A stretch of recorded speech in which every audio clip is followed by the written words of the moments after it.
స్తోత్రములు స్తోత్రములు స్తుతి స్తుతి స్తుతి hallelujah hallelujah praise the Lord Jesus మహారాజా స్తోత్రములు స్తోత్రములు స్తుతులకు పాత్రుడా స్తోత్రార్హుడా పూజార్హుడా పరిశుద్ధుడా ఆరాధనకి యోగ్యుడవు పూజకరుహుడవు కృతజ్ఞతాస్తుతులకు పాత్రుడవయ్యన్న దేవా సార్వభౌముడవు సర్వాధికారివి సత్యస్వరూపివి ప్రభువులకు ప్రభువు రాజులకు రాజు భూపతులకు అధిపతి అయిన యేసుక్రీస్తు సైన్యములకు అధిపతి అగు యెహోవా పరిశుద్ధుడు పరిశుద్ధుడు పరిశుద్ధుడని గాన ప్రతిగానములతో పరలోక దూతల సమూహముతో పొగడబడుతున్న మా దేవా మీకు స్తోత్రములు తండ్రి. గడిచిన కాలమంతా మమ్మల్ని కాచి కాపాడి నూతన సంవత్సరములో 5 నెలలు కాచి కాపాడి 6వ నెలలో మొదటి తారీఖులో ప్రవేశపెట్టి మొదటి తారీఖే మిమ్మల్ని ఆరాధించి మిమ్మల్ని గణపరిచి కీర్తించి ధ్యానించే కృపనిచ్చిన దేవా ప్రభు దినము పునరుద్ధాన దినముగా రావడానికి నాయన మీరు మాకిచ్చిన ఈ రోజును బట్టి మీకు కృతజ్ఞతాస్తుతులు చెల్లించుకొనుచున్నాము తండ్రి. నా ప్రాణమా యెహోవాను సన్నుతించుము. యెహోవా నా దేవా నీవు అధిక ఘనత మహత్యము గలవాడవు. నీవు మహత్యమును ప్రభావమును ధరించుకొని ఉన్నావు. వస్త్రము వలె వెలుగును నీవు కప్పుకొని ఉన్నావు.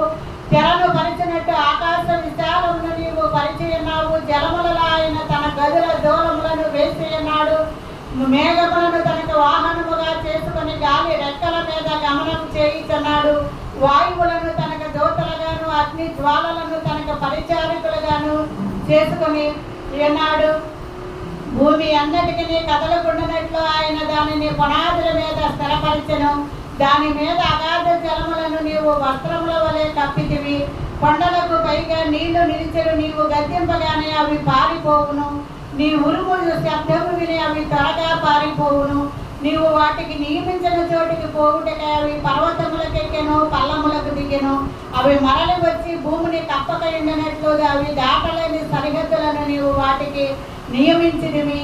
ఆయన కొండ లోయలలో నీటి బొగ్గలను పుట్టించును. అవి మన్యములలో పారును. అవి ఆ అడవి జంతువులకన్నిటికీ దాహమిచ్చును. వాటి వలన అడవి గాడిదలు దప్పి తీర్చుకొను. వాటి ఒడ్డున ఆకాశ పక్షులు వాసము చేయును. కొమ్మల నడుమ అవి సనాదము చేయును. తన గదులలో నుండి ఆయన కొండలకు జలధారలు ఇచ్చును. నీ క్రియల ఫలము చేత భూమి తృప్తి పొందుతున్నది. పశువులకు గడ్డిని నరుల ఉపయోగమునకు కూర మొక్కలను ఆయన ముడిపించుచున్నాడు.